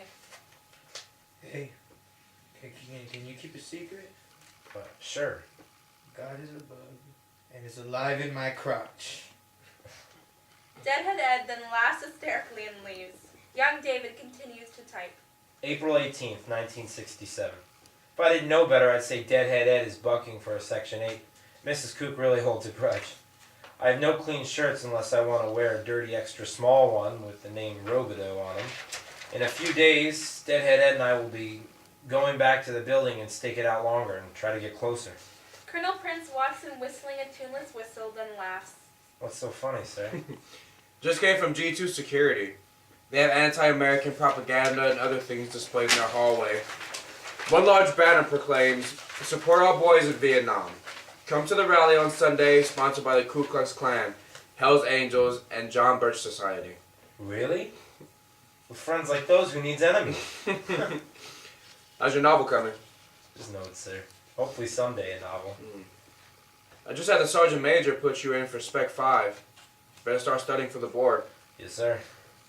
Oh, and tell your friend that there'll be no Section 8s when I'm around. We're all crazy to be in Vietnam, if you ask me. They both laugh. Colonel Prince leaves. Young David goes back to typing. April 21st, 1967. Kathy has been very quiet. But I did hear that she's engaged. Not here in Vietnam, she was engaged from before. Doesn't seem to bother her here, or suitors for that matter. Deadhead Ed and I are going to USO tonight to get milkshakes. The army is trying to induct Muhammad Ali. I think it's crazy. Leave him alone. I admire Stokely Carmichael. Saw a special on TV last night. The Beatles at Shea Stadium. They sing all their standards. More Twixes for Colonel Prince. Things are heating up here. Something's going on with the First Sergeant Smith. I need to get to the bottom of it.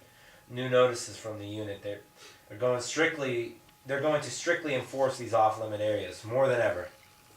Charlie and David are sitting in their chairs, still hooked up to their IVs. Muhammad Ali was the greatest. Oh, I agree. They took his belt away. Wouldn't have happened to a white fighter. Probably not.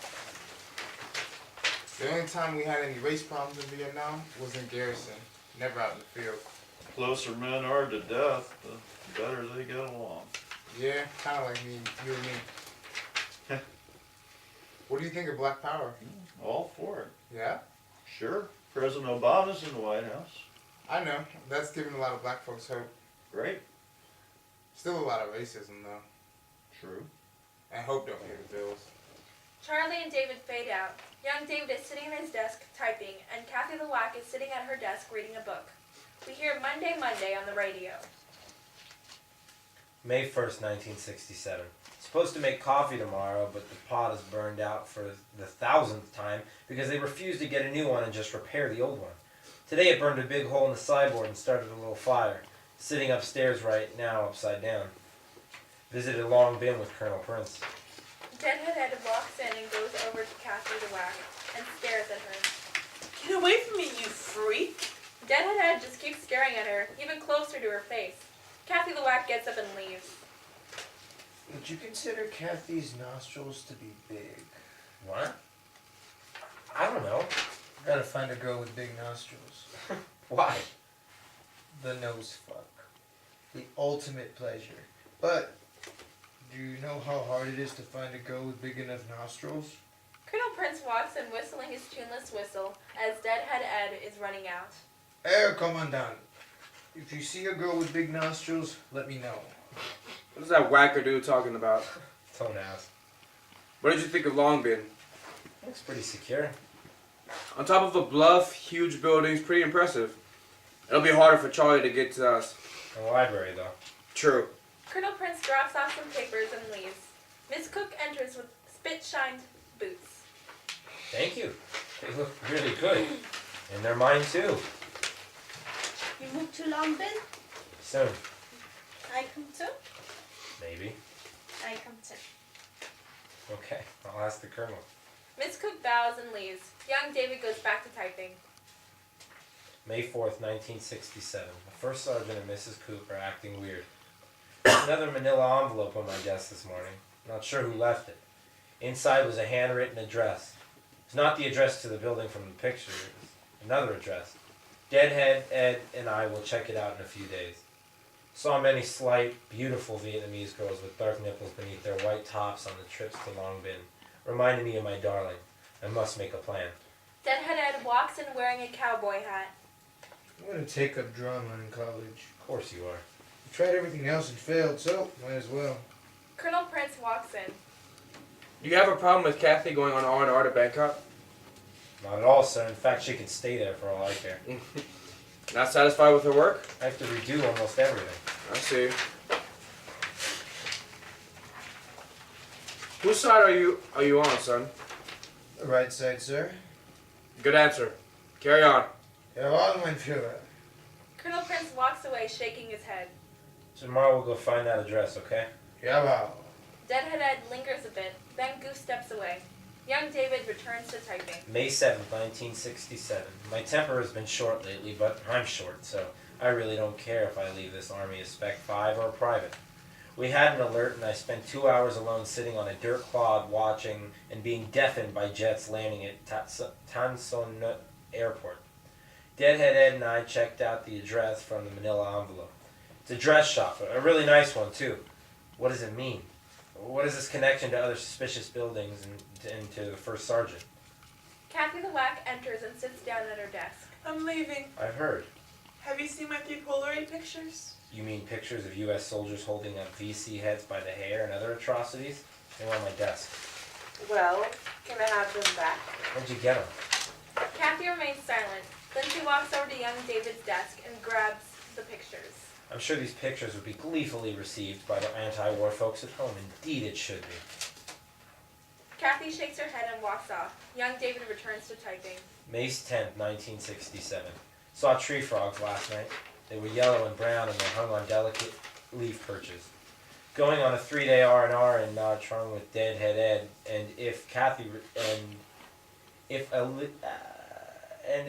a little concerned about the I can't read. And if Kathy returns, there's supposed to be a topless beach. I'm a little concerned about the deadly venomous sea snakes I heard of. Returned from lunch and found another envelope on my desk. This one contained a picture of Madame Key in the dress shop from the other picture. I believe it is time to take action, but I might have to wait until our move to Long Bin, which should happen next week. We hear music. Scene 8. The frogs are gone. Young David is sitting at his desk, typing on a manual typewriter. We hear Turn, Turn, Turn by the Birds. June 3rd, 1967. Well, there's no plumbing here in Long Bin, no flushing toilets, no electricity half the time. We have to burn our own waste. Nothing to do at the moment, and I have bad attitude because I'm short. Colonel Prince has also been in a bad mood lately. Colonel Prince walks in. Young David has his arms crossed and is staring at the surface of his desk. Turn off that radio and get to work. Yes, sir. That blood stain is still there. Do something to get it out. This is a new building and the general was hopping mad about the blood stain.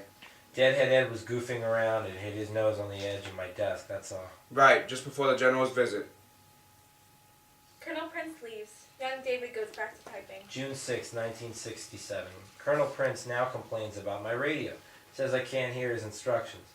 He's really mad about the big blood stain too. We tried to wash it off, but it took the paint off the floor. Lots of blood. The general made a big fuss about the blood stain. I guess it's easier for him to focus on that than the blood that is spilled on the battlefield. I'm short. What do I care? Since there's no plumbing yet, our showers are buildings with many 55-gallon drums in the roof filled with water. The water heats up during the day so we can have warm showers at night. We get our water from a stream nearby. There's no vegetation here surrounding our compound. It was all removed using defoliant, Agent Orange, and by our engineers and their bulldozers. We have a secure perimeter. What are you doing? We have that change of command ceremony in about 30 minutes. We don't have rifles in a change of command ceremony. Are you sure? Pretty sure. Young David then stands up at attention next to Deadhead Ed. First Sergeant Smith enters. He inspects young David and Deadhead Ed. Haircut. Nose hairs and fingernails. We are not animals. Young David starts to laugh after First Sergeant Smith finishes inspecting Deadhead Ed. What are you laughing at? Nothing, Tom. First Sergeant Smith leaves. Young David and Deadhead Ed relax and start laughing. Didn't even notice your 2 rifles. What happened if the ordinary quit? Young David thinks for a bit, then returns to typing and Deadhead Ed leaves. June 9th, 1967. The showers work if you wait until the evening when the water has been heated all day long.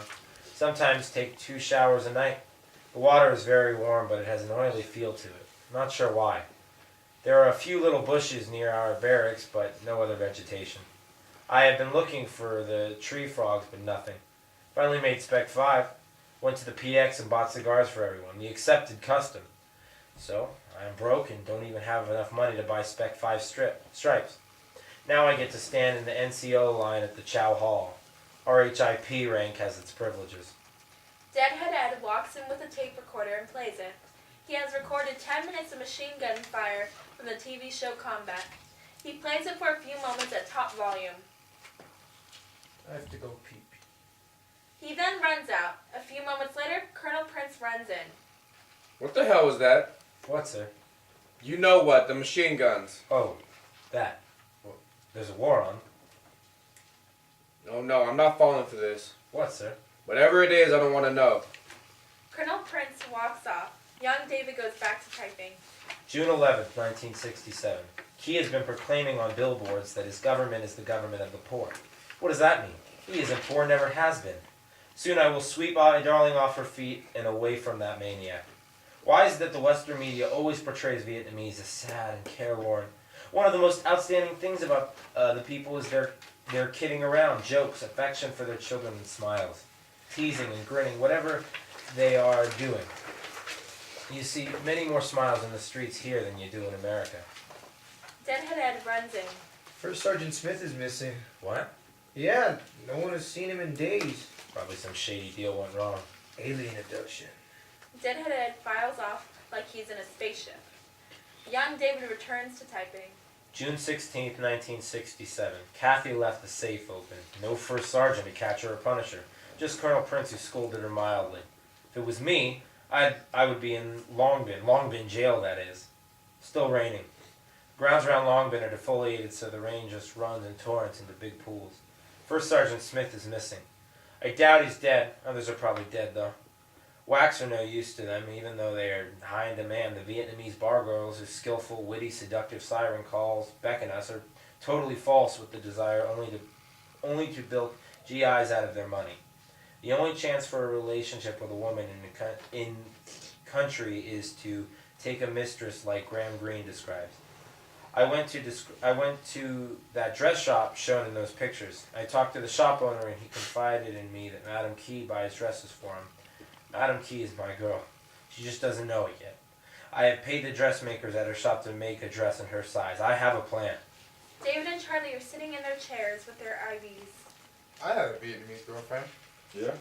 Well, more like she had me. I think I know what you mean. In Chile, the few times I came in from the field, I visited her and her son. I had no one but Madam Key. Lone was her name. Her son had some kind of birth defect. Probably Agent Orange. Probably, but she was my girl. Checking on you two. No more mischief. Now, Rose is my girl. I am not your girl. I'm your nurse. They both laugh. Rose smiles. David and Charlie fade away. Rose exits. Young David is sitting at his desk, typing, and Kathy the Whack is also sitting at her desk, reading a magazine. We hear music on the radio. July 6, 1967. I have 107 days left in country. Some officer asked me if I was going to make the Army a career. Just his asking the question made me madder than hell. I'm a pacifist at best, an anarchist at worst, and in any case I hate authority of any kind. And anyhow, I've got many other plans. We hear Rain by the Beatles. Young David continues to type. Is this an old one I've not heard before, or a new song? I don't know. Kathy's typewriter is not working, so naturally she is not working. Kathy is now doing her nails and makeup as young David is fuming. He continues to type. She just sits there, like some military adornment while I work. Actually, I'm writing in my diary, so... Well, anyway, that irritates me to no end. Colonel Prince enters. Wilson, here's some more letters that need to be retyped. You should give them to Kathy. Colonel Prince looks at Kathy the Whack. My typewriter is broken. Colonel Prince smiles and plops the letters on young David's desk. Winner! Oh, actually, there are more. Be right back. Oh, great. Colonel Prince leaves and Kathy the Whack smiles at young David. Young David continues to type. I'm going to keep writing in my journal no matter how many letters they pile up on my desk, damn it. Everything's irritating me. Maybe it's because I'm short and I don't give a damn. The whole area surrounding our compound is denuded except for a few businesses. A few bushes. The defoliant they use destroyed triple canopy jungle. Strong stuff. My office window overlooks General Westmoreland's helicopter pad. We hear Huey wind up and take off. Kathy the Whack laughs loudly as she's looking at her movie magazine. Colonel Prince comes back and puts more letters on young David's desk. Still no word on First Sergeant Smith? No, rumors are rampant, though. Some of us believe he's dead, killed by a prostitute. Others think he's gone over to the other side. Still, Others think he's involved in drug running with Air America. Any of those are viable as far as I'm concerned. Good riddance to that damn cracker. Sir, aren't you? Don't worry. You're short, I'm short, she's not listening. Yes, sir. Wilson, I've made less progress with you than I have with any other clerk I've worked with in 20 years. Why, thank you, sir. How do you know that was a compliment? I know I have an innate ability to adjust to other people's methods of doing things. Precisely. Carry on. Oh, I will, sir. Colonel Prince is laughing as he leaves. Kathy the Whack leaves soon after. Young David goes back to typing. July 18th, 1967. Glad Colonel Prince is in a better mood. Kathy's off cavorting with one of her little friends. Bob Dylan's Everybody Must Get Stoned comes on the radio. Young David continues typing. I read in the Stars and Stripes that Lance Corporal David M. Bradley of Pullman, Washington died. Could that be my high school friend? It would be like him to be a Marine. I hope not. Deadhead Ed enters with a pair of clippers. Anyone want a haircut? No way. Kathy the Whack and Colonel Prince enter. Everybody picks on me. Wilson makes me do all of his work. Kathy the Whack then starts crying big crocodile tears. Alright, everyone is to treat her like anyone else. Is that understood? You have all the hair, Commandant. Want a haircut, sir? How about you, Frelin? Get lost, scumbag. Kathy the Whack leaves. In a couple of weeks, I need you to drive me to Benoit, Wilson. Then you can have the afternoon to putter around the city before you take me back. Yes, sir. Can I go, sir? Young David is shaking his head no at Colonel Prince. Alright, clear with the first sergeant weed. Deadhead Ed does a happy dance out of the office. Colonel Prince leaves. Young David returns to typing. July 27th, 1967. Took nearly all day to straighten out the files after Kathy worked here alone the other day. She goes out with guys here even though she's engaged to some sap back in the States. All this without a qualm of conscience, I'm sure. Long been is safe. Too safe. Today we had a formation and the army band came out of nowhere and marched over us. We had to run and break formation. I was struck in the face by a tuba and had to go on sick call. Maybe a Purple Heart? I doubt it. We have to go to details again, even as E5. Still no word about First Sergeant Smith. He's likely dead. Madame Key appears on the side of the stage. They call my eye treatment the Western look. Do you like it? My husband was against it, but what does he know? He says he's so busy and worried all the time. I told him, don't take that job, Prime Minister. He doesn't listen. But here I am. I will make the best of it. Madame Key is looking in a hand mirror, then puts it away and leaves. Young David is sitting at his desk, typing on a manual typewriter. We hear music on the radio. August 2nd, 1967. Driving to Benoit Air Base with Colonel Prince and Deadhead today. Should be quite an adventure. I will be able to pick up the snakeskin cowboy boots I had made. Spent 2 hours thus far writing a love poem to my darling. My poem is in the style of Kate Patchen or E.E. Cummings. They both write poems of love that cause me to feel their pain. The army band attacked us again this morning. Barely escaped with my life. Deadhead Ed enters wearing a safari hat and a Hawaiian shirt with his fatigue pants and jungle boots. I'm ready. Did you get in trouble? Did you get in trouble for being AWOL while you were in Hawaii? No. Why would I? You never signed out of the unit. So... You're right. Why would you? Young David goes back to typing. August 3rd, 1967. Ed and I dropped off Colonel Prince in Benoit for some meeting, and we picked up my snakeskin cowboy boots. Benoit downtown is a muddy stretch of poor houses and bars complete with open sewers. Ed took pictures of the suckers standing in lines outside the blowjob parlors. I got a haircut in spite of the lack of cleanliness in the barber shop. I fully expect a case of medieval scrofola to overwhelm me soon.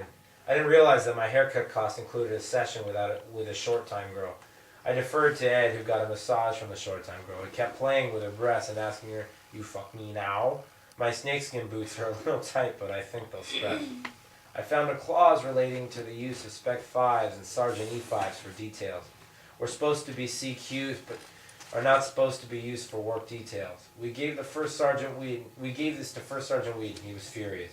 Young David has his feet in his snake boots on top of his desk as Colonel Prince walks in. A bit ostentatious, don't you think? Perhaps, but if I had a handlebar mustache and an ascot to go with him, That might work. First Sergeant Weed is mighty upset about that little procedural stunt you guys pulled. But I hear you, but listen, you better watch out. That's all I'm saying. Colonel Prince leaves. Young David goes back to typing. August 6, 1967. Just watched The Smothers Brothers with Johnny Winters, Nancy Wilson, Jefferson Airplane. Good show. Winters especially. I am short, that is for sure. The shower water is still a little oily for some reason, but warm enough. First Sergeant Weed announced that formation will be 1/2 hour earlier. Retaliation, plain and simple. You hear King of the Road. Young David continues to type. The duty roster came out, and the Spec 5 and Sergeant E5s are still on it. First Sergeant Weed is seeing what he can get away with. We shall see. We hear airplanes and bombs exploding in the distance. Young David gets up to watch an air strike off in the not too far distance. Colonel Prince, Deadhead Ed, and Kathy the Whack all enter and stare out of the window with young David. Lest we forget we're in a war zone. Oh, look at the angle they're coming in at. What are they hitting? Hopefully the enemy. The others laugh, but stop laughing when the explosion sounds closer. I thought the enemy was up north. The enemy is all around us, my dear. I don't like that. What's the point of watching the airstrikes if we can't see the people burning to death? Exactly. I want to get out of this office and get in a helicopter and see the real war. This is the real war, Wilson. 99% of it anyway. Another series of explosions, aircraft zooming overhead. Get some, baby, get some. Kathy the Whack leaves, followed by the others. You hear Woody, Girthero, so long. It's been good to know you. Young David starts typing again. Scene 9.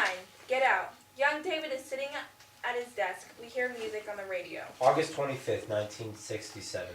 We had a company party at a boat dock in the Saigon River operated by Army Special Services. I went on a speedboat ride, which was pretty exciting. I was hoping First Sergeant Weed would be jarred out of the speedboat and drowned in the sewer brown water. A perfect resting place for him. I ate fried chicken, drank Coke, and at the Vietnamese girls in bikinis. Very stacked, by the way. I thought of my Asian princess, but she's probably forever beyond my reach. Learned a South Vietnamese saying. It translates to, "You talk like a man with a paper asshole." Deadhead Ed walks in. Suck 'em up. What? Suck 'em up. That's what they used to say in Hawaii. He then shows off what looks like a big wristwatch. Nice watch. It's not a watch, it's a compass. Everybody keeps asking me for the time. Funny. Kathy the Whack walks in with Colonel Prince. Wilson, I need you. Kathy will sit in for you. But I have an appointment. We'll be back in 2 hours. Kathy the Whack sits down in a huff. Come on, Wilson, I'm running late. Colonel Prince looks at Deadhead Ed's compass. Hey, what time is it anyway? Deadhead Ed simply points north without saying a word. Colonel Prince looks carefully at the compass, shakes his head, and leaves. Come on, what time is it? And Deadhead Ed again simply points north without saying a word. Moron. By the way, new command directive. 25% of our enlisted staff need to be on sandbag detail every morning. Not me. I have a profile. Sandbags? Outstanding. Miss Cook walks in with 3 sets of fatigues and plops them on young David's desk. You pay now. Young David inspects the work. They all have the wrong unit patch. This is Big Red 1, not USRV. You pay. Number 10 job. You Americans, never enough for you. Come to Vietnam, bomb everything, kill children, take everything. Listen, I didn't want a political discussion. I just... You pay. You will pay. Okay. Okay. Keep your shirt on. Young David turns around and looks for money. But when he turns back around, Miss Cook is gone. Are you sure she's on our side? Deadhead Ed and Kathy the Whack leave. Young David returns to typing. September 3rd, 1967. We now have to open the office at 0600 every morning. The whacks are exempt, of course. Making coffee and cleaning off desks is man's work. I was watching stateside riots on TV. More company work details. Kathy did not cover me, so Colonel Prince was hopping mad.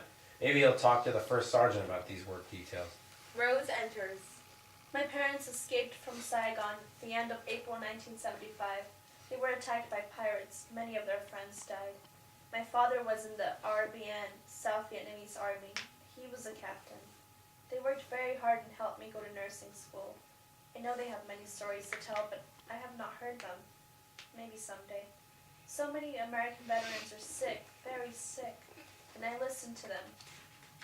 For now, the Americans tell me their stories, and maybe because our two nations were tied together, their stories can be my story. Rose exits. September 3rd, 1967. Went to downtown Benoit again with Deadhead Ed. We drug through half the bars and whorehouses in town, taking pictures and in general irritating the hell out of the populace. We didn't spend any money, of course. I took 3 rolls of film and got pictures of all kinds. Interesting stuff. Guy who sprays DDT, all kinds of whores, bar girls, babies with their fathers, monks, monkeys, and trees, fortune tellers, pool players, and wheel gambling. Deadhead Ed was a hit with all the children. He mugs it up for them and they laugh. Still no word on First Sergeant Smith. Young David is sitting at his desk, typing on a manual typewriter. We hear music on the radio. Deadhead Ed walks in wearing dirty fatigues. Wow, you stink, Ed. I know, ain't it grand? What happened? I'm on permanent latrine detail until I derose. Why? To avoid the office, I hate working in the office. You're in the shit. Yep, in the shit, man. And short. Deadhead Ed leaves. Young David returns to typing.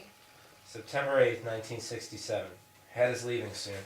I went to Benoit downtown again to take pictures. Couldn't find Ed, so I went alone. I saw the Mrs. Cook, and she said that she had not seen Ed. He'd gone AWOL from his shit job. Just then, a tall Vietnamese man walks in the office. He is covered in dirt, but you can still tell that his skin is light colored. He has the typical conical hat that most Vietnamese wear. Excuse me, sir, are you supposed to be here? The man does not answer. Young David looks closer. It is Deadhead Ed. He is pretending to be Vietnamese. Ed, what are you doing? You're gonna miss your freedom bird. Deadhead Ed just stares and does not speak. Then he leaves. Young David goes back to typing. September 11th, 1967. Deadhead Ed is gone, just in time. I think he was going crazy. He was acting weird, even for Deadhead Ed. Sad to see him go, though. True friend. Won't be far behind, though. I am short. Getting out of the Army on October 31st, 1967. My short-timer mustache is coming in nicely. Been thinking about my darling a lot lately. Now or never to implement my plan. I have to talk to Colonel Prince into letting me get into a helicopter ride before I derose. We see David enter with his IV stand. When you join the Army and go through basic training, you learn Jody calls. You sing these cadences when you march in double time. Ain't no sense in going home, Jody's got your girlie gone. This goes right along with the Dear John letter. This is the letter you get from your sweetheart telling you that the relationship is over and she found someone else. David exits. Young David is sitting at his desk, typing on a manual typewriter. We hear music on the radio. September 23rd, 1967. Got a letter from old Deadhead. His girlfriend didn't wait for him and had moved in with an old friend of his.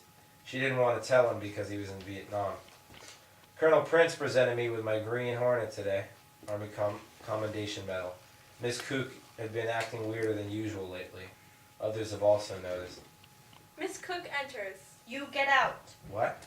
You not understand English? Get out. I understand what you're saying, just not why. VC comes soon, make you all dead. Get out. Then Miss Cook leaves. Young David goes back to typing. October 1st, 1967. Today I'm going on a chopper ride to take a few pictures. Colonel Prince is not too happy about it, but he didn't stop me. Young David stands up and walks over to some chairs. We hear Huey starting up. First Sergeant Smith enters. Fancy meeting you here, Wilson. Well, I guess the mystery is solved. You're alive. Very much so. You know, I have to ask what happened. Everyone figured you'd been killed. Highly exaggerated reports. We see a Huey on the screen and hear the Huey take off with young David sitting next to the First Sergeant Smith. They have to talk loud over the rotor noise. Why are you wearing civilian clothes? Why not? We're gonna land over by that village.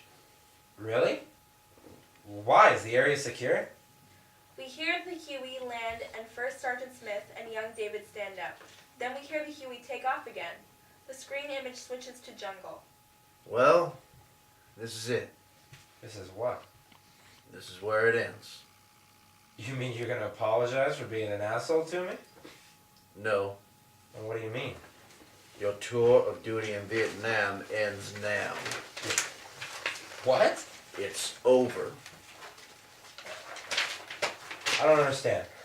Why all the envelope and clues? I know it was you who... To set you up, of course. For what? We knew about your obsession with Madame Key. You did? Your poems, notes, visits to her bungalow, your mental breakdown in the States. Really? You were the perfect patsy. What? Our plans are changing your liability to our operation now. Whose operation? First Sergeant Smith laughs and then pulls out a .45 pistol and takes aim at young David. Then a rifle shot rings out and First Sergeant Smith drops dead. An older woman in black pajamas enters with an AK-47 rifle. It is Miss Cook. I told you to get out. Miss Cook, you're a VC? Stupid, we all VC. Now you go home. Miss Cook turns, walks away. Young David walks away. David enters with his ID stand. I was shocked that Mrs. Cook was VC. But maybe it all made sense. I was just as dumb as every other American who thought they knew anything about Vietnam. First Sergeant Smith, whose side was he on? CIA, VC, KGB? Who could know? I knew one thing for certain. I had to throw myself at my darling. I knew she was in danger and I had to warn her. Who knew what kind of sinister plot Smith had devised? My plan was to visit her dressmaker at 3 p.m. on October 28th. My relationship to the proprietor allowed me close access to my princess. I was off to meet my destiny. Little did I know what would lie ahead. David exits and we hear Vietnamese music. Scene 10, dress rehearsal. Young David is standing awkwardly with a dozen roses in one hand and some poems in the other. We hear a car drive up. Crowd noises. Mine! Madame Key enters and poses, and we see camera flashes going off. I'm so busy with this and that. You would not even think there was a war going on. My biggest problem is getting the latest Paris fashions in time for the season. Young David stares at her, too afraid to move. Then finally he approaches her and grabs her arm to stop her and talk to her. He hands her the roses. She looks frightened. There are louder crowd noises. Then shots ring out. Young David is hit and he jumps on top of Madame Key to protect her. She gets up, drops the roses and runs off. Young David picks up the roses, now with blood on it, and holds it close to his face as he loses consciousness. And a flashback.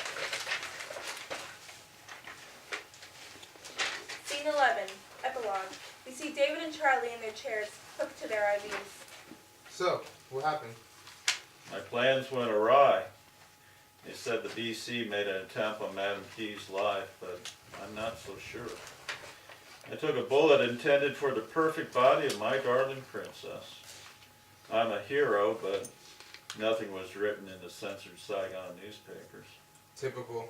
Nobody ever wrote about what I did either. Charlie coughs. Rose enters to check on them. David stares at her longingly. I was not even rewarded with a kiss from her petulant lips. Poor baby. Who was this mean lady? Madame Key. Oh, I thought you were talking about Lady Gaga. David is still staring at Rose. No, darling. I was beaten and threatened by the authorities, both Vietnamese and American. They told me to be quiet about the incident. No one asked me what I was doing there in the dress shop. What is clear to me is who is really running the country, because Premier Key was not anywhere near the incident and was untouched by assassins. I was airlifted to Tokyo and then home to the States. It was like it was all a dream. You love this woman, huh, Mr. Davis? Yes, I do. Did. David is staring at Rose, very emotional. Obsessive love never returned. You're too young to know about that. I might be young, but I know what he means. Rose kisses David's forehead.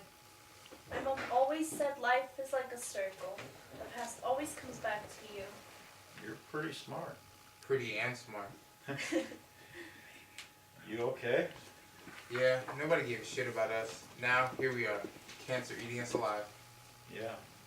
At least you're lucky you didn't have to kill anybody. Hey, listen, I'm sick of you grunts and your obsessions with M16s and AK-47. Hey, take it easy. I've killed more people with my memos and Twixes than you grunts ever dreamed of killing with your Mad Minutes, Free Fire Zones, and Sweep and Clears. Charlie coughs, then is thinking. Yeah, but we were killing the enemy. Remember, it was friendly fire. Well, yeah, there's that, but that's the only real difference.